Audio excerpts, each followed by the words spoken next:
Assalamualaikum warahmatullahi wabarakatuh. Kembali lagi di channel Radio Horor. Untuk kisah kali ini ada sebuah kisah yang diambil dari kumparan dari tulisannya Mbak Ngesot.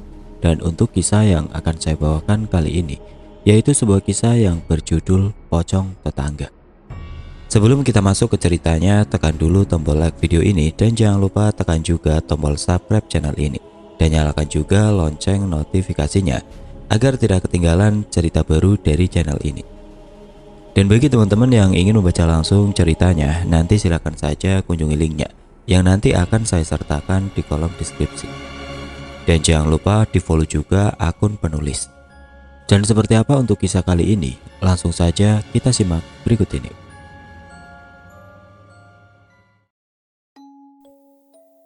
Ambrung terkapar tidak sadarkan diri di pinggir jalan. Ia bertelanjang badan dan hanya mengenakan celana levis selutut, sehingga tato elang di dadanya dapat terlihat dengan jelas. Kulitnya berwarna sawo matang, rambutnya dicukur sesisir, perutnya buncit. Ia terlihat kumal seperti tidak terurus. Satu dua mobil truk pengangkut pasir melintasi Ambrung. Deru mobil itu tidak mengusiknya sama sekali. Dua buah botol bir kosong tergeletak di samping Ambrung. Kedua kakinya nyeker, entah raib kemana alas kakinya itu. Semalam memang menjadi malam yang panjang bagi Ambrung. Dia kalah berjudi di pasar Kliwon dan dibuang begitu saja oleh sopir truk di pinggir jalan. Ambrung memang seorang pejudi berat. Teman-temannya di pasar Kliwon itu adalah para pedagang kaki lima yang kalau malam ikut berjudi dengan Ambrung. Nasib Ambrung selalu buruk. Ia lebih sering kalah ketimbang menang. Seperti tadi malam, usai menjual cabai hasil curian dari kebun tetangganya, Ambrung langsung pergi ke pasar Kliwon untuk bermain judi dadu. Awalnya Ambrung sempat menang. Uangnya bertambah berkali-kali lipat. Sayangnya dia malah kembali kalah dan semua uangnya ludes. "Uang kau sudah habis, mau gimana lagi?" tanya Kohar, pedagang ikan lele yang ikut berjudi. "Iya Ambrung, sudah sana pulang." Sukarta si bandar judi yang juga berprofesi sebagai pedagang sayuran mengusir Ambrung sambil tertawa. "Sebentarlah bang, aku masih mau main ini." Ambrung masih penasaran. Dia yakin kalau terus bermain pasti akan menang. "Ya main pakai apa?" Kohar meledek Ambrung. "Ayo pasang," ajak bandar. 5 orang melemparkan uangnya pada papan dadu. Sangat mudah bermain judi dadu ini. Ketika bandar sudah memberi aba-aba untuk bermain, para pejudi tinggal menaruh uangnya di atas papan yang bergambar butiran nilai dadu, semacam gambar pada kartu gaplek. Ambrung bengong saat melihat mereka bermain. "Sebaiknya kau pasang nomor 6, saran Ambrung pada salah satu penjudi. "Alah, diam kau." Dia tidak mau menerima saran dari sang pecundang. Setelah satu permainan selesai, Ambrung melirik Sardi, temannya satu kampung. "Bung, aku mau ngutang uang dulu sama kau," bisik Ambrung. "Yang minggu lalu juga belum kau bayar, Brung." Sardi kesal. "Ini yang terakhir, aku janji pasti bayar." Dengan terpaksa Sardi meminjamkan uangnya. Ambrung kemudian berjudi kembali. Sialnya, dia tetap kalah dan semua uangnya habis. Ambrung menyerah. Dia rasa cukup untuk malam ini. Saatnya pulang.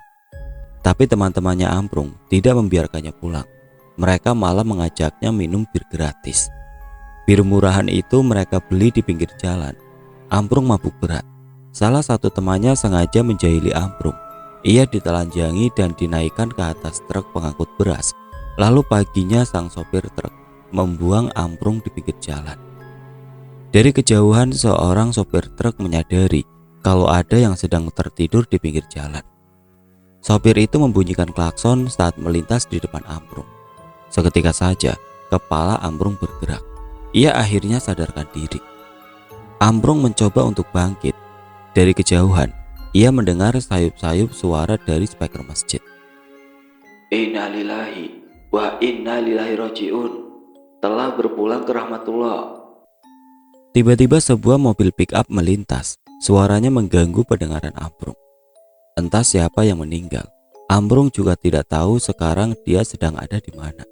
Yang jelas, ada satu hal yang membuatnya senang. Kebetulan sekali ada orang yang meninggal. Itu artinya dia akan dapat uang. Sudah menjadi hal lumrah kalau di suatu kampung ada yang meninggal, maka setiap orang yang ikut mensolatkan jenazahnya akan diberi uang sedekah. Mereka bisa menyebutnya uang kematian. Segera Ambrung beranjak pergi. Ia menuju sumber suara tersebut. Di belakang rumah salah satu warga, Ambrung bersembunyi. Ia mencuri baju koko dan sarung di jemuran, lalu mengenakannya. Tidak ada satupun yang mengenali Ambrung. Ia membaur dengan kerumunan warga di halaman masjid untuk mensolatkan jenazah. Tanpa sengaja, Ambrung melihat sebuah amplop tebal yang tergeletak di bawah meja. Itu adalah uang untuk sedekah mayat. Ambrung tersenyum. Jiwa kriminalnya muncul. Pelan-pelan ia mendekati meja itu dan berhasil mencuri segepok uang. Ia lalu pergi dari kerumunan warga. Nanti malam, uang itu akan digunakan untuk berjudi. Selesai sholat jenazah, pihak keluarga panik. Mereka menangis karena uangnya hilang dicuri. Siapapun yang mencuri uang sedekah bapakku, aku sumpahi dihantui pocong, teriak Jubaidah sambil menangis. Ambrung tidak langsung pulang ke rumah. Uang itu ia bawa ke pasar Kliwon untuk berjudi. Dan lagi-lagi dia kalah. Semua uangnya ludes. Dia bahkan ngutang lagi ke temannya. Jangan pulang dulu lah, kita mabok lagi Brung, ajak temannya. Enggak ah, kalian tega sama aku. Ambrung menyingkirkan lengan temannya dari pundaknya sendiri. Kali ini kita gak bakal jahilin kamu lagi Brung. Enggak, aku ngantuk, mau pulang. Dari kemarin belum pulang. Istriku pasti khawatir. Ambrung pulang naik angkot. Angkot di sana memang beroperasi 24 jam. Kebetulan ia menaiki angkot yang sepi penumpang. Sepanjang perjalanan Ambrung mencoba untuk ngobrol dengan sopir angkot. Tapi sopir itu hanya menjawab singkat-singkat saja, seperti sedang malas diajak bicara. Saat melintasi perkebunan bambu, dari kaca belakang angkot, Ambrung melihat bayangan orang yang sedang berdiri di tengah jalan. Anehnya, walau angkot yang ia tumpangi terus melaju, bayangan itu tidak mau hilang. Aneh, Ambrung menggelengkan kepala. Ambrung perhatikan bukannya semakin menjauh, bayangan itu malah semakin mendekat.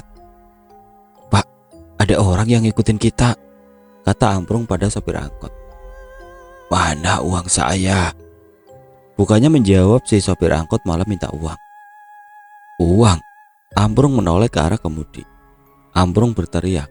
Ia terkejut melihat pocong di kursi kemudi. Ia kemudian lompat dari angkot, lalu tersungkur ke aspal. Kaki dan lengannya berdarah. Angkot tadi berhenti, lalu perlahan berjalan mundur, mendekati Ambrung yang masih kesakitan. Angkot itu mendekat. Ambrung bangkit lalu lari sekuat tenaga. Sesekali ia menoleh ke belakang.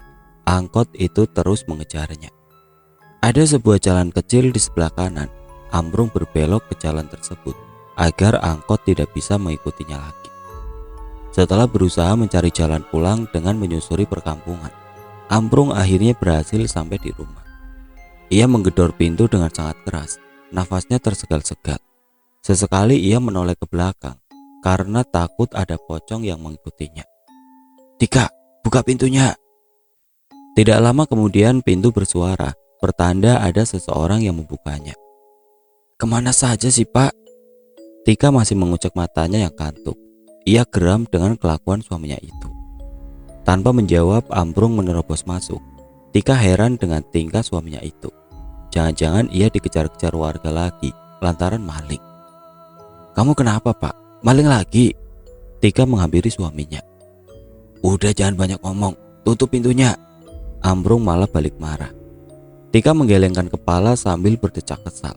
Rasanya ia tidak sanggup lagi hidup bersama lelaki itu. Dari dulu tabiat Ambrung tidak pernah berubah. Senang maling dan berjudi. Selama ini yang menghidupi keluarga malah Tika. Ia berjualan uduk di SD Sukaresmi, tempat anaknya sekolah. Pak, itu siapa di luar? Tika mengintip dari balik jendela. Tik, jangan diintip, desis Ambrung. Tika beranjak menghampiri suaminya yang sedang terbaring ketakutan di atas sofa butut. Dia ngeliatin rumah kita terus, Pak. Aku nggak bisa lihat wajahnya, samar gitu, kata Tika. Ambrung menarik lengan istrinya ke kamar. Di sana ada anak perempuan mereka yang sedang tidur pulas. Pintu kamar itu lalu dikunci rapat. Uangku. Seseorang mengetuk jendela kamar, diikuti dengan rintihan minta uang. Pak, kamu maling uang siapa? Setan mah, uang setan. Ambrung mengerutkan dahi, tubuhnya bergetar. Ah, setan, kok bisa? Tika heran. Kaca pintu kamar mereka masih diketuk. Aku mencuri uang sedekah orang yang meninggal, bisik Ambrung. Bajingan kamu, Pak. Jangan-jangan itu uangnya Pak Rusdi. Tika terkejut. Ia benar-benar marah. Maksud kamu? Pak, makanya kalau udah punya anak istri, jangan keluyuran gak jelas. Itu tetangga kita Pak Rusdi meninggal tadi pagi.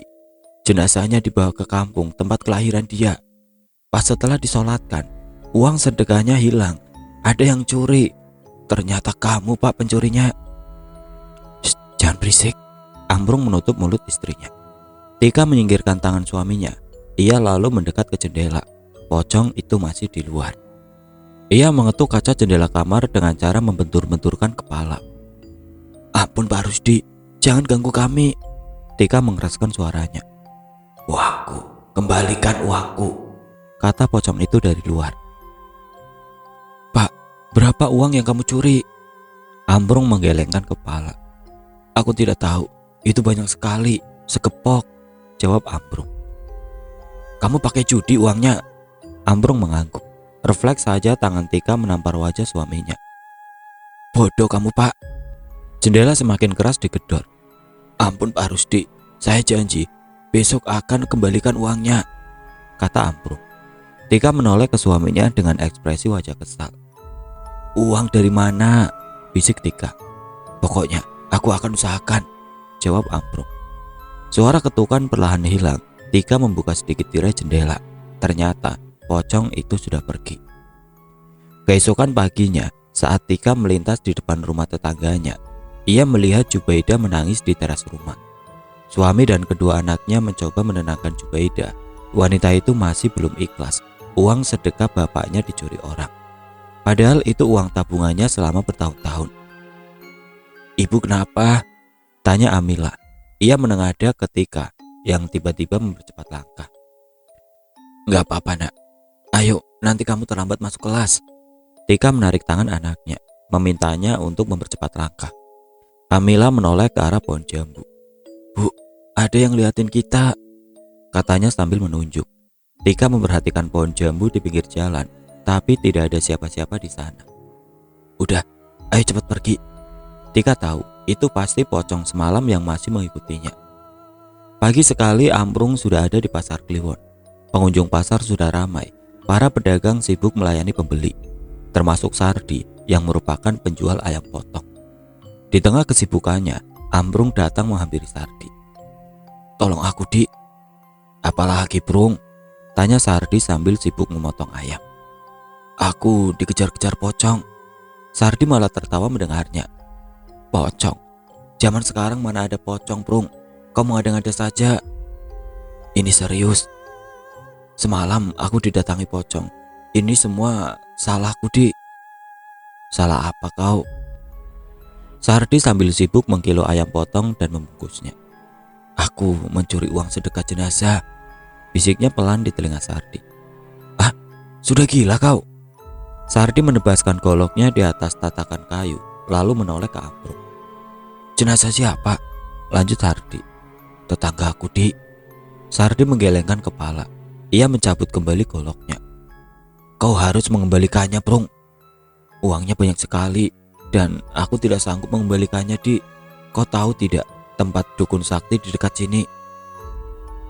Ada di kampung Cilengkong. Mbah Koto namanya. Dia dukun yang sakti. Kau kesana saja.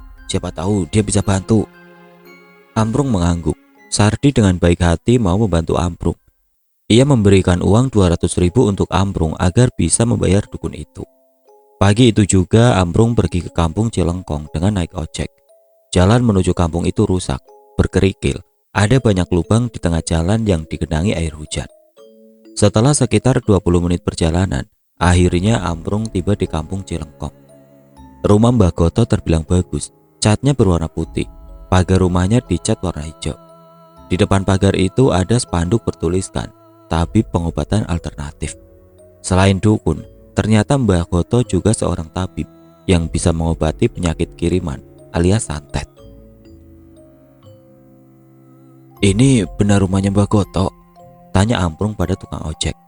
"Iya benar, saya pernah kesini sekali," jawabnya. Amprung membayar ongkos ojek lalu melangkah menuju gerbang rumah Mbah Goto. "Permisi," Amprung mengetuk kunci gerbang, menimbulkan bunyi nyaring. Dari dalam rumah muncul seorang wanita yang umurnya sekitar 30 tahunan. Ia mengenakan daster, rambutnya diikat ke belakang. Sambil tersenyum ia menghampiri Amprung. "Iya mas, ada keperluan apa ya?" tanya wanita itu sambil membukakan pintu gerbang. "Saya mau bertemu dengan Mbah Goto. Apa beliau ada di rumah?" "Ada mas, silakan masuk." Amprung dibawa masuk ke dalam rumah. Ia sempat terkagum-kagum melihat isi rumah Mbah Goto. Banyak koleksi patung yang terbuat dari kayu. "Mbah, ada tamu." Wanita itu mengetuk pintu kamar Mbah Goto. "Suruh masuk saja." Terdengar suara lelaki tua dari dalam kamar. "Silakan mas, masuk saja ke kamar Mbah." Dengan sopan Amprung masuk ke dalam kamar Mbah Goto. Di sana, ia melihat Mbah Goto sedang santai di atas sofa sambil menonton TV. Kakinya diselonjorkan ke meja. Ia menoleh pada Amprung. "Silakan duduk." Mbah Goto menurunkan kakinya. Ia bergeser memberi tempat untuk Amprung. "Terima kasih Mbah, saya Amprung. Saya mau minta pertolongan Mbah." Mbah Goto masih memperhatikan layar TV yang menanyakan film kartun lawas. Sesekali ia tertawa. Amprung mulai ragu kalau Mbah Goto ini dukun sakti. "Masalahnya apa?" tanya Mbah Goto. Ia kembali menaikkan kakinya ke atas meja. "Dikejar-kejar pocong Mbah."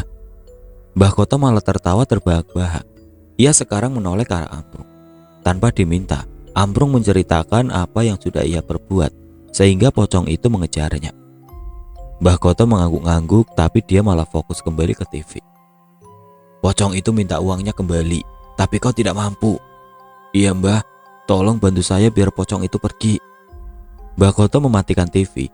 Ia menghembuskan nafas berat dan perlahan bangkit. Ia mengambil sebuah botol cembung dari dalam lemari. "Kalau pocong itu datang lagi ke rumahmu, kamu buka tutup botol ini. Nanti dia akan terkurung di dalam botol." Amprung tersenyum. "Terus kalau udah terkurung, nanti botolnya saya apakan Mbah?" "Kau simpan baik-baik, jangan sampai pecah. Pocong itu nantinya bisa mendatangkan keberuntungan juga." "Wah, serius Mbah?" "Iya, nih ambil." Amprung meraih botol cembung itu, tapi tiba-tiba ekspresi wajahnya datar kembali. Ia belum menanyakan harga botol itu. "Berapa ya Mbah harganya?" "Gratis, ambil saja. Aku tahu kamu orang susah." Mbah Goto tertawa.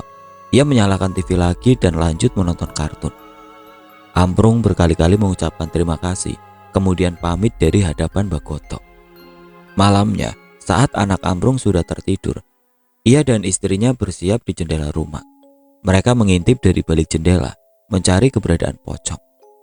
Tepat pukul 12 malam, terlihat asap kental menyembur di depan rumah mereka. Saat asap hilang, terlihat pocong itu berdiri di sana. "Waku," lirih pocong itu. Amprung memberanikan diri. Ia membuka pintu rumah, lalu menyodorkan botol itu ke arah pocong. Seketika saja pocong itu berubah kembali menjadi gumpalan asap, lalu masuk tersedot ke dalam botol. "Mampus kau," Amprung tertawa. Amprung menyimpan botol itu dengan sangat rapi. Ia membungkusnya dengan kain bekas, kemudian dimasukkan ke dalam kardus. Ia menyimpannya di dalam lemari. Tidak ada seorang pun yang boleh membuka lemari itu.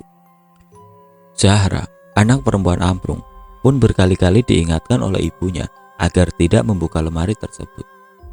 Tengah malam saat mereka sedang tidur, terdengar suara botol yang seperti diketuk. Tika terbangun. Suara itu bersumber dari dalam lemari. Pocong dari dalam botol memaksa ingin keluar. Tika mengguncang-guncangkan tubuh suaminya. "Pak, bangun." "Ada apa?" Amprung terbangun masih dalam keadaan kantuk. "Dengar Pak," kata Tika. Ambrung meruncingkan daun telinga.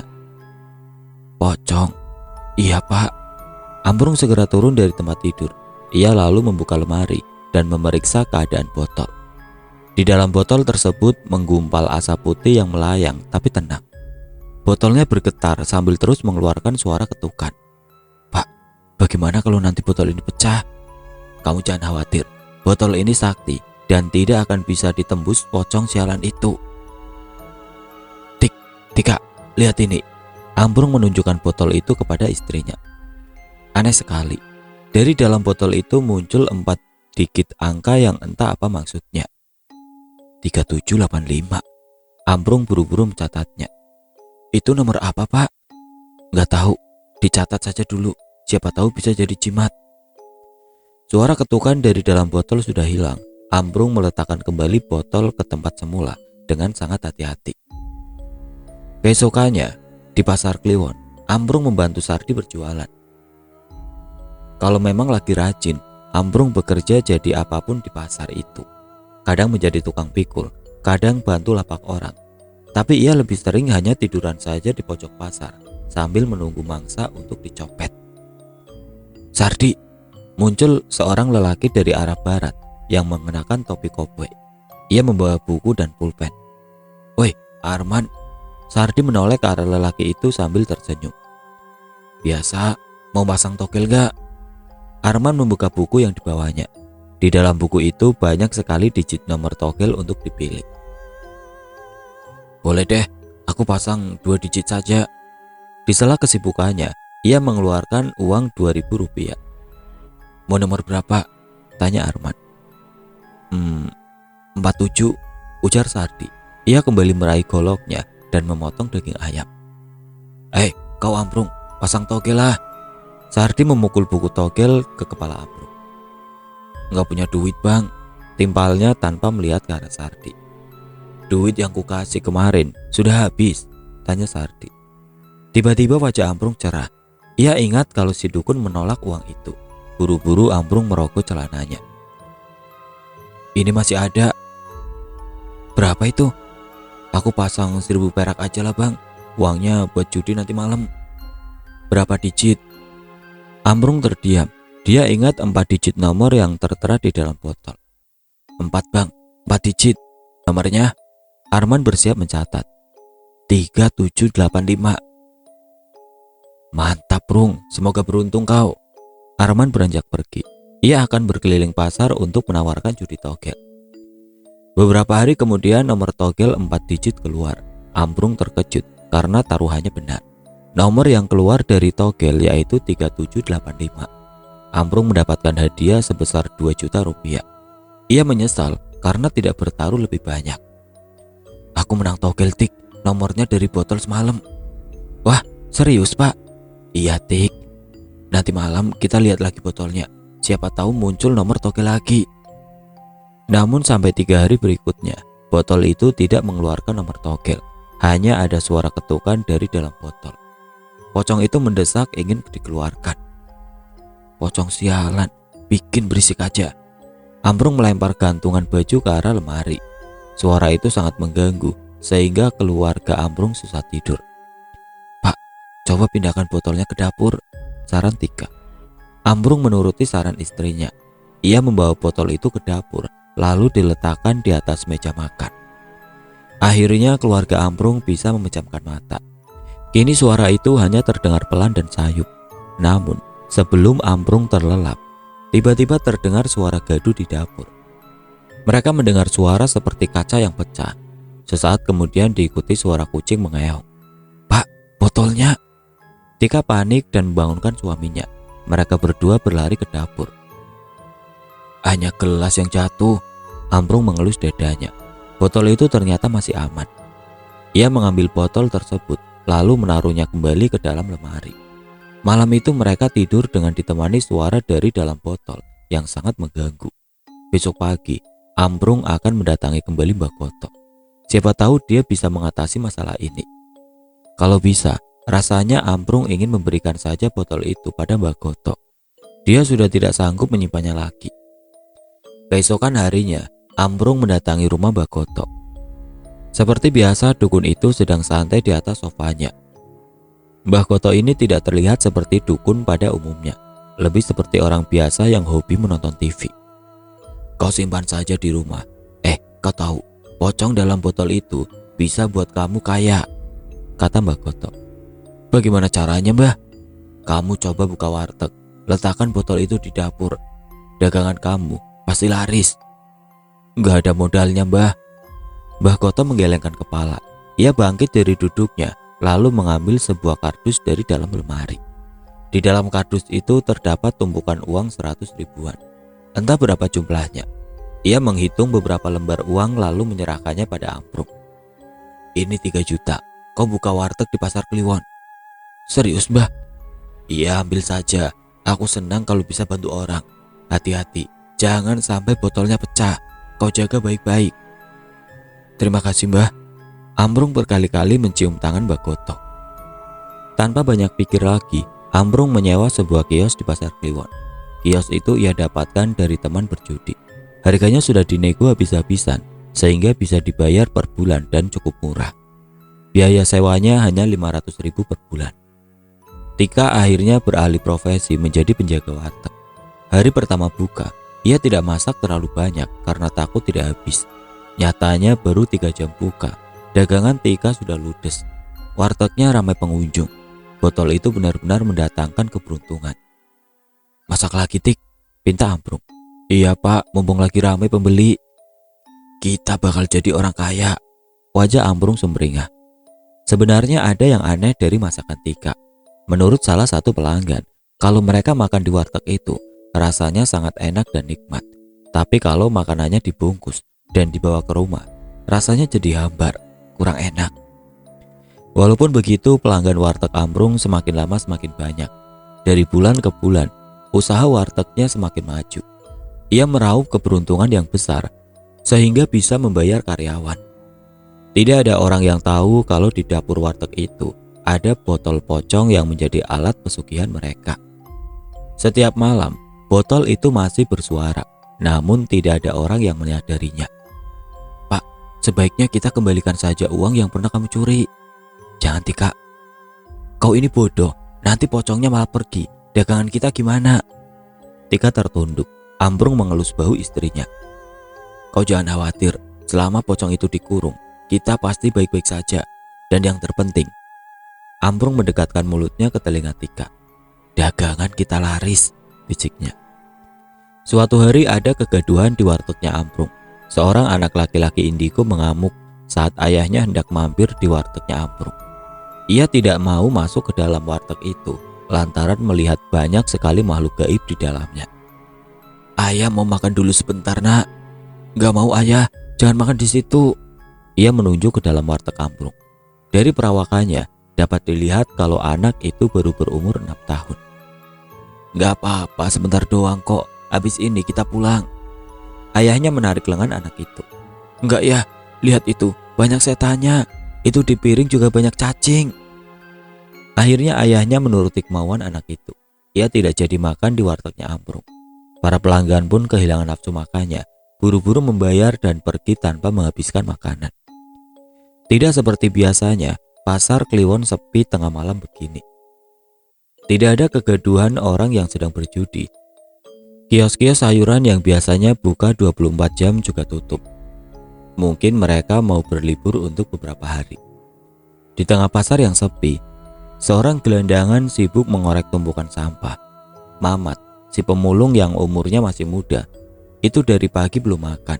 Wajahnya meringis menahan perutnya yang semakin perih. Karung butut berisi sampah plastik yang dibawanya diletakkan begitu saja. Karung itu hanya terisi sedikit, tidak ada seperempatnya. Sementara isinya, kalau dijual, belum cukup untuk membeli sebungkus nasi. Tengah malam seperti itu, ia terbangun karena lapar.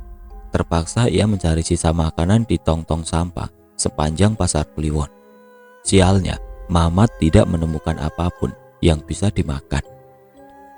Ia hanya menemukan sampah-sampah yang berbau busuk, sisa sirip ikan, potongan tulang ayam, dan sayuran busuk. Wajah Mamat sangat lesu. Ia mengambil kembali karung butut lalu menyeretnya. Perlahan ia melangkah menyusuri Pasar Kliwon dan berharap ada sisa makanan yang bisa ia temukan. Wajahnya berbinar saat dari kejauhan melihat sesuatu yang sepertinya bisa dimakan. Itu sebuah pepaya yang sebagian matang, namun sebagian lagi busuk. Mungkin si penjual sengaja tidak memasukkan buah itu ke keranjang dan meninggalkannya. Segera Mamat mempercepat langkahnya. Ia memotong buah itu dengan kedua jempolnya. Ia terlihat sangat lahap saat memakan buah pepaya. Belum juga selesai, tiba-tiba ia mendengar sesuatu yang aneh dari arah barat. Sambil memakan pepaya, Mamat melangkah mencari sumber suara tersebut. Itu seperti suara kaca yang beradu. Langkah Mamat terhenti di depan kios. Di bagian depan kios itu bertuliskan, Warteg Berkah Sugih. Itu warteg milik Ambrung. Kios itu dikunci rapat, tidak mungkin bisa dibobol maling. Mamat pergi ke belakang kios. Ia melihat ada sebuah kaca ventilasi udara yang cukup tinggi. Ia menoleh ke sekeliling dan menemukan tumpukan bekas keranjang buah. Disusunya keranjang-keranjang itu sampai tinggi. Ia lalu naik ke atas keranjang. Dengan sekuat tenaga, Mamat memecahkan kaca ventilasi tersebut. Serpihan beling sempat mengenai pipinya. Ia mengadu kesakitan, lalu membersihkan sisa kaca pada ventilasi udara. Setelah bersih, ia lalu masuk ke dalam warteg tersebut. Mamat melompat, ia berada di dapur. Suara itu masih terdengar jelas. Pelan-pelan ia mengikuti sumber suara, hingga akhirnya ia menemukan sebuah botol yang aneh. Botol itu berisi gumpalan asap di dalamnya dan juga mengeluarkan suara ketukan. Mamat mengocok botol itu. Tidak ada yang berubah. Suara masih saja terdengar dari dalam botol. Botol apa ini? Gumam Mamat. Ia malah mencabut tutup botol itu. Seketika asap pekat keluar dari dalam botol, memenuhi ruangan dapur. Mamat terbatuk-batuk. Ia mengibas-ngibaskan kedua tangannya untuk menyingkirkan asap. Dan tampaklah sesosok pocong di hadapannya. Pocong itu merintih meminta uangnya dikembalikan. Mamat terkejut lalu jatuh pingsan. Keesokan harinya pasar Kliwon geger karena kios Ambrung dibobol pencuri. Mamat dibawa ke kantor polisi. Ia ditahan. Sementara Ambrung dan Tika mulai panik karena botol itu dibuka oleh si Mamat. Hari itu, Tika menutup kiosnya untuk sementara. Ambrung akan mendatangi Mbah Koto untuk berkonsultasi. Sayangnya, saat Ambrung mendatangi rumah Mbah Koto, dukun itu sudah meninggal dunia. Rumahnya ramai didatangi warga yang hendak melayat. Ambrung kebingungan. Ia buru-buru pulang. Bagaimana ini, Pak? Tanya Tika sambil menyuguhkan kopi pahit ke hadapan suaminya. Gini, kita buka saja wartegnya. Lagi pula pelanggannya kan udah banyak. Mungkin tanpa botol itu pun warteg kita akan tetap ramai. Katanya mencoba menenangkan. Kita kembalikan saja uang yang pernah kamu curi, Pak. Jangan, nanti aku malu. Biarkan saja. Lagi pula pocong itu tidak akan menyakiti kita, ujar Ambrung. Hari berikutnya setelah mengantarkan anaknya ke sekolah, Tika membuka kembali warteg itu. Pengunjung tetap ramai, semua terlihat baik-baik saja. Namun, saat para pengunjung itu sedang makan dengan lahap, tiba-tiba perut mereka terasa mual, lalu muntah darah. Semua hidangan berubah menjadi tumpukan cacing yang menjijikan. Para pelanggan terkapar kesakitan sambil memegangi perut. Mereka berteriak seperti orang yang kena santet. Warteg Tika dipenuhi muntahan darah.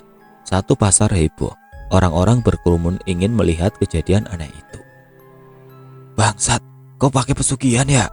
Teriak salah seorang pengunjung pasar. Iya, kalian pasti menggunakan pesugihan, saut pengunjung pasar lainnya. Para pengunjung warteg yang menjerit kesakitan akhirnya dibawa satu persatu ke rumah sakit terdekat. Lain hal yang terjadi dengan Tika dan Ambrung. Mereka dilempari sampah dan batu, kiosnya diacak-acak.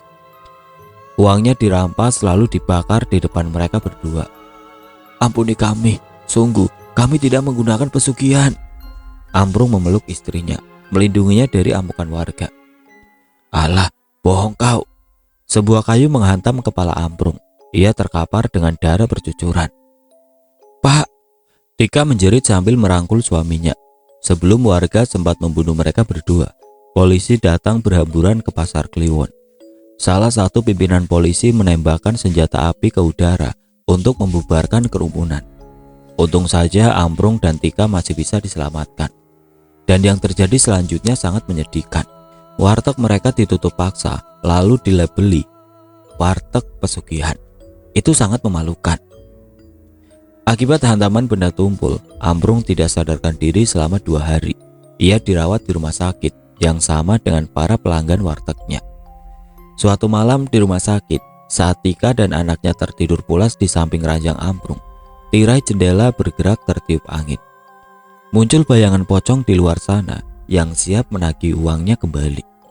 Sementara itu Ambrung terbaring dengan tenang. Tangannya diinpus, mulutnya dipasangi alat bantu pernafasan. Dadanya turun naik pertanda kalau ia masih hidup. Ambrung bermimpi kalau dirinya sedang ada di sebuah tempat yang sunyi. Ia duduk seorang diri di atas bangku. Dari arah kanannya terdengar suara langkah sepatu mendekat. Itu Mbah Goto. Ambrung menyeringai bahagia saat melihat lelaki tua itu. "Mbah, tolong aku. Bagaimana cara menghentikan pocong itu?" "Kalau kau tidak mau mengembalikan uangnya, kau datangi saja kuburannya." "Lalu?" tanya Ambrung. "Kau curi tali kafan di bagian pergelangan kaki." Ambrung terdiam sejenak. "Ada lagi yang harus saya lakukan, Mbah?" "Kau telan tali itu." Ambrung mengangguk. Itu terdengar sangat mudah. Ia pasti bisa melakukannya. Baginya, mengembalikan uang hasil curian adalah aib. Ia tidak sanggup menanggung malu. Apalagi yang ia curi adalah tetangganya sendiri. Lebih baik Ambrung melakukan apa yang disarankan Mbah Goto saja. Ia tergagap bangun, nafasnya terengah-engah, lalu menoleh ke arah jendela. Bayangan pocong masih berdiri di sana. Buru-buru Ambrung membangunkan istri dan anaknya. Mereka berteriak panik, membuat dokter dan perawat berdatangan. "Pocong, Dok, ada pocong." Ambrung menunjuk ke arah jendela, tapi tidak ada apa-apa di sana. "Tenang, Pak, Bapak pasti berhalusinasi," kata dokter sambil membaringkan kembali tubuh Ambrung. Besoknya, Ambrung minta pulang. Ia merasa sudah tidak perlu lagi dirawat. Sebenarnya dokter menyarankannya agar tetap melakukan rawat inap untuk 2 hari lagi. Tapi Ambrung bersikeras ingin pulang. Ia tidak sabar ingin segera melakukan apa yang disarankan Mbah Goto di dalam mimpinya. Semua sudah Ambrung persiapkan. Dia akan melakukan aksinya seorang diri. Sebenarnya Tika melarang suaminya untuk melakukan hal aneh itu dan menyarankan agar mengembalikan uang jenazah itu. Tapi Ambrung tetap tidak mau. Maka malam itu, saat orang-orang sedang tertidur pulas, Ambrung berangkat menuju kuburan Pak Rusdi dengan mengendarai motor barunya. Siang tadi ia sudah pergi ke sana untuk memastikan lokasi kuburan Pak Rusdi. Tidak sampai 20 menit, ia tiba di pemakaman. Ambrung menoleh ke sekeliling, memastikan kalau tidak ada siapapun yang melihat aksinya. Ambrung tersenyum. Ia sudah menemukan kuburan Pak Rusdi. Sebuah cangkul dikeluarkan dari dalam karung. "Pocong bangsat," gumam Ambrung. Saat cangkul itu ditancapkan di atas tanah kuburan, tiba-tiba permukaan tanah itu bergetar. Ambrung panik, tapi ia tetap melakukan aksinya. Tanah itu berhasil ia gali. Bau busuk menguar menusuk hidung. Mayat itu sudah penuh dengan belatung. Wajahnya membusuk, bahkan terlihat tulang tengkoraknya. Tangan Ambrung bergetar saat mengambil tali kafan di bagian pergelangan kaki. Ia meraih sebotol air dari permukaan makam yang sengaja ia bawa. Ia menggulung tali tersebut, lalu menelannya sambil meneguk air. Setelah berhasil menelan tali kafan tersebut, ia menutup kembali liang lahat itu dan bergegas pulang. 2 hari berlalu, tidak ada pocong yang mengganggu keluarga Ambrung. Ia kira saran Mbah Goto itu berhasil mengusir pocong. Sayangnya, ketenangan keluarga Ambrung hanya bertahan 2 hari. Di malam berikutnya, pocong itu kembali muncul. Ia mengetuk-ngetuk pintu rumah membuat Ambrung dan keluarganya susah untuk tidur. Entah apa yang terjadi, Ambrung tidak mengerti. Padahal dia sudah melakukan semua yang dikatakan Mbah Goto. Pelan-pelan Ambrung dan istrinya keluar dari dalam kamar. Mereka mengintip dari balik tirai jendela. Benar saja, pocong itu berdiri di depan rumah sambil menggedor-gedorkan pintu dengan kepalanya. Di bagian pergelangan kaki, kain kafannya terbuka karena talinya sudah dicuri oleh Ambrung. Kini pocong itu hanya bergumam dengan suara tidak jelas. "Pak, kamu benar-benar udah melakukan apa yang disarankan Mbah Goto?" Tanya Tika. Udah Tik, aku udah menelan tali kain kafannya. Tika berpikir sejenak. Pak. Ia lalu menyentuh pundak suaminya. Tadi siang kamu buang air besar ya? Lanjutnya. Ambrung mengangguk. Aduh. Ia memukul jidatnya. Iya, jangan-jangan tali itu ikut keluar Pak, ujar Tika. Kayaknya memang seperti itu. Tapi aku harus bagaimana? Tali itu pasti ikut keluar kalau aku buang air besar. Ambrung menggaruk kepalanya sendiri. Terus sekarang gimana? Tanya Tika. Ambrung menggelengkan kepala. Tutup pintu kamar. Nanti Amila dan Zahra bangun, suruh Ambrung. Tika mengangguk lalu menutup pintu kamarnya rapat-rapat. Suara ketukan itu perlahan hilang. Ambrung dan Tika bisa tidur kembali dengan tenang malam itu. Sampai pagi tiba, pocong tidak lagi mengganggu mereka. Keesokan harinya Ambrung tidak ada di rumah. Tika mengira kalau suaminya itu sudah berangkat ke pasar Kliwon atau ke tempat lain untuk mencari penangkal pocong. Tapi sampai malam tiba, Ambrung tidak kunjung pulang. Tika panik. Dia yakin kalau pocong itulah yang menjadi penyebab suaminya hilang. Akhir-akhir ini juga pocong itu tidak lagi muncul. Dengan sisa uang yang ada, akhirnya Tika memutuskan untuk mengembalikan uang yang pernah dicuri oleh suaminya. Sore itu, Tika mengetuk pintu rumah Jubaidah. Wanita itu mempersilahkan Tika untuk masuk. Ruangan rumah tampak hening. Terkesan hanya Jubaidah yang tinggal sendirian di rumah itu. Jubaidah, aku mau ngomong sesuatu sama kamu. Tumben sekali. Ada apa ya Mbak Tika? Jubaidah tersenyum. Ia tidak bisa menebak apa yang akan dibicarakan tetangganya itu. Tapi aku mohon kamu jangan marah. Tika menyentuh lengan Jubaidah. Ada apa ya? Jubaidah mengerutkan kening. Ragu-ragu Tika mengeluarkan amplop coklat berisi uang. Dulu suamiku yang mencuri uang sedekah bapakmu. Sekarang aku mau kembalikan uang itu. Jubaidah terkejut sekaligus tidak percaya dengan apa yang dikatakan Tika. Jadi suamimu yang mencuri uang sedekahnya? Ia menyingkirkan lengan Tika. Tika mengangguk. Tega sekali keluarga kalian. Makan uang haram. Sementara aku malu karena gak bisa ngasih sedekah buat bapak. Asal mbak tahu, itu uang tabunganku mbak. Aku mohon maafkan keluarga kami Jubaidah. Tika tertunduk. Ini bukan masalah uangnya. Ini soal harga diri dan tanggung jawab aku sebagai anak. Aku gak bisa memaafkan kalian. Jubaidah malah mengusir Tika. Ia tidak sudi menerima uang dari Tika. Bahkan Jubaidah mengancam akan membawa kasus ini ke pengadilan. Tika pun putus asa. Tidak ada cara lagi untuk mengembalikan suaminya. Setiap kali anak-anaknya menanyakan Ambrung, Tika selalu bilang kalau bapak mereka sedang bekerja di luar kota. Sore itu hujan turun dengan deras. Tika sedang memasak telur dadar. Sudah seminggu Ambrung hilang dan Tika belum melaporkannya ke polisi. Lagi pula ini bukan urusan polisi. Tika merasa tidak ada gunanya melibatkan polisi karena ini adalah urusan gaib. Satu-satunya cara adalah mencari dukun sesakti Mbah Goto yang bisa menerawang keberadaan suaminya itu. Tika, tiba-tiba ada yang memanggil dari belakang. Itu jelas sekali suara Ambrung. Tika menoleh ke belakang. Ia berjalan ke ruang tamu. Tangannya masih memegang spatula. Tika, tolong aku Tik. Suara itu sekarang ada di dapur. Pak, kamu di mana Pak? Panggil Tika.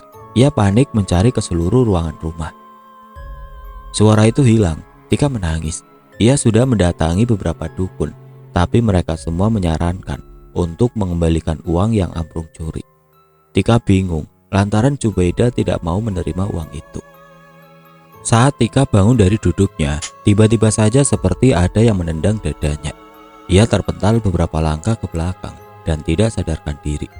Yang terjadi selanjutnya sangat aneh. Ia membenturkan kepalanya sendiri ke dinding sampai berdarah. Ibu, Zahra muncul dari dalam kamar. Ibunya tidak menjawab. Ia terus membenturkan kepalanya ke dinding dengan keras. Ibu kenapa? Zahra mendekat perlahan lalu menyentuh punggung ibunya. Ia sangat terkejut saat melihat ibunya sendiri. Wajah Tika penuh dengan darah. Kedua bola matanya berubah menjadi putih semua. Ia menyeringai mengerikan pada Zahra. Anak itu berteriak. Tidak lama kemudian Amalia muncul. Ia juga ketakutan saat melihat wajah ibunya yang aneh dan mengerikan itu. Tika yang sedang dikendalikan makhluk gaib mendekati kedua anaknya perlahan. Sebuah pisau diraihnya, ia hendak membunuh kedua anaknya. Pocong yang merasukinya itu benar-benar sudah marah. Kali ini dia akan menghabisi semua keluarga Amprung. Untungnya, Amalia berhasil lari keluar rumah, sementara Zahra tidak bisa lari. Ia sangat ketakutan dan berteriak sekencang mungkin. Tika mengayunkan pisau di tangannya dan hendak menusukkannya ke kepala Zahra. Tapi dari pintu rumah muncul Pak Darsoni, seorang ustadz kampung. Ia lari dan menabrakkan dirinya sendiri pada tubuh Tika. Pisau di tangan wanita itu menebas sembarang arah hingga melukai lengan Pak Darsoni. Dengan susah payah, akhirnya Pak Darsoni berhasil melepaskan pisau itu dari genggaman Tika. Kedua telapak tangan Pak Darsoni berlumuran darah karena menyentuh wajah Tika. Ia membisikkan ayat-ayat Al-Quran ke telinga Tika. Wanita itu mengamuk tidak karuan, berteriak, memukul-mukul punggung Pak Darsoni. Warga mendengar kegaduhan, mereka berkerumun di mulut pintu rumah Tika, terkecuali Jubaidah. Ia tidak peduli apapun yang terjadi pada keluarga Amprung. Amalia dan Zahra sudah diamankan warga. Mereka menangis sambil memanggil-manggil ibunya. Tubuh Tika perlahan lemas, matanya terpejam. Dengan dibantu warga, Tika dibaringkan di atas tempat tidurnya. Tidak ada yang tahu persis kenapa hal ini bisa terjadi. Kalau saja Pak Darsoni tidak bertemu dengan Amalia yang sedang meminta tolong, mungkin saja nyawa Zahra sudah melayang di tangan ibunya sendiri. Setelah siuman, Tika menceritakan semuanya. Pak Darsoni menyarankan Tika agar tinggal bersama keluarga Pak Darsoni untuk sementara waktu, karena takut terjadi kembali hal-hal yang tidak diinginkan. Tika mengiyakannya dan berharap kalau Pak Darsoni bisa membantu permasalahannya. 2 hari tinggal bersama keluarga Pak Darsoni, pocong itu tidak lagi muncul. Mungkin karena rumah Pak Darsoni sering dilantunkan ayat suci, karena Pak Darsoni pun sangat ramah. Mereka memperlakukan Tika dan anak-anaknya layaknya keluarga sendiri. Sudah berkali-kali Pak Darsoni mendatangi Jubaidah, membujuknya agar mau menerima uang yang dicuri Amprung. Tapi tetap saja wanita itu keras kepala. Dia bersumpah sampai kapanpun tidak akan pernah memaafkan keluarga Amprung. Susah, Jubaidah tetap tidak mau menerima uangnya. Pak Darsoni duduk di atas sofa. Ia membuka peci lalu meletakkannya di atas sofa. Lalu apa yang harus saya lakukan? Pak Darsoni terdiam. Ia sedang berpikir. Begini saja, kau bagikan uang itu ke warga kampung tempat Pak Rusdi dimakamkan. Kau niatkan sedekah untuk jenazah Pak Rusdi. Tika mengangguk. Besoknya ia langsung menuju kampung tersebut. Satu persatu Tika mendatangi rumah penduduk. Ia meminta maaf atas apa yang telah suaminya lakukan. Ada yang menasihati Tika, ada juga yang menyumpahi lalu marah-marah.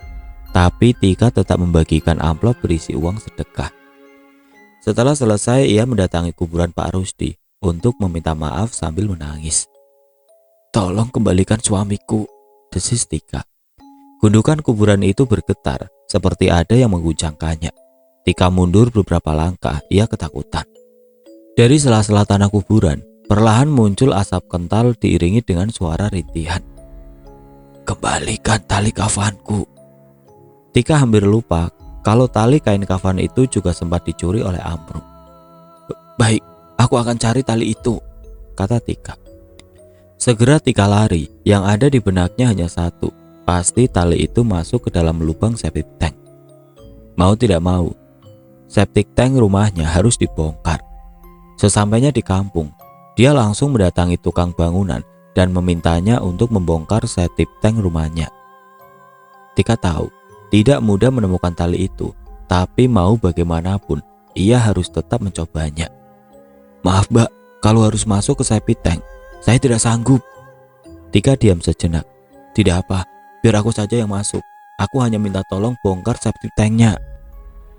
Memangnya apa yang Mbak cari? Tanya Ruslan. Pokoknya benda penting. Bisa ke rumah sekarang? Tanya Tika. Bisa Mbak, sebentar ya. Ruslan masuk ke dalam rumahnya lalu muncul kembali dengan membawa palu pemecah batu dan juga linggis. Dengan susah payah, Ruslan membongkar septic tank rumahnya Tika. Mereka berdua mengenakan masker dan kacamata. Setelah berhasil dibongkar, Tika pelan-pelan masuk ke dalam septic tank. Tubuhnya tenggelam sedadak. Bau menyengat membuatnya merasa pusing. Tangannya meraba segala arah mencari tali. "Ketemu, Mbak?" tanya Ruslan dari atas. Tika menggelengkan kepala, namun tidak lama kemudian lengan Tika meraih sebuah tali. Ia tersenyum. Tika yakin kalau itu adalah tali kain kafan. Anehnya, tali itu seperti tersangkut pada sesuatu, sehingga susah dicabut. "Susah dicabut nih," kata Tika. Ia menarik tali itu sambil berteriak, mengeluarkan seluruh tenaganya. Tali lepas, Tika terjungkal, untung saja ia masih bisa menahan keseimbangan. Dugaan Tika benar kalau tali itu adalah tali kain kafan. Segera ia naik ke permukaan, lalu mencuci tali tersebut. "Itu tali apa, Mbak?" tanya Ruslan. Tika tidak menjawab. Ia malah beranjak ke kamar mandi untuk membersihkan tubuhnya. Setelah selesai, ia kembali menghampiri Ruslan dan memberikan sejumlah uang. "Ini uang upahmu." "Wah, besar sekali, Mbak." "Ya, itu upah sekaligus untuk menutup kembali septic tanknya. Dan ini uang untuk membeli bahan-bahan yang dibutuhkan untuk menutup septic tanknya," lanjut Tika. "Baik, Mbak." Ruslan beranjak pergi ke toko material. Malam hari Tika kembali mendatangi kuburan Pak Rusdi. Ia membawa senter sebagai penerangan. Burung hantu berkukuk dari balik pepohonan, membuat suasana menjadi semakin menakutkan. Sesampainya di kuburan, Tika mengeluarkan tali kain kafan dari dalam plastik warna hitam. "Ini, ku kembalikan talinya," ujar Tika. Wajahnya jelas ketakutan. Gundukan kuburan itu tidak bergerak sama sekali. "Pak Rusdi, tolong kembalikan suamiku." Kali ini Tika menangis sambil memohon. Dari dalam tanah tiba-tiba muncul sebuah tangan. Tika terkejut. Ia buru-buru menyodorkan tali itu. Tangan itu langsung meraihnya, lalu masuk kembali ke dalam tanah. Perjuangan Tika tidak sia-sia. Dari kegelapan muncul Amprung yang berjalan tertati-tati. Segera Tika berlari ke arah suaminya, lalu memeluknya sambil menangis. Amprung terlihat sangat kelelahan. Tika pun memapahnya pulang. Sebelum pergi meninggalkan kuburan, Amprung menghentikan langkahnya. Ia menoleh ke kuburan Pak Rusdi. "Maafkan kami," desis Amprung.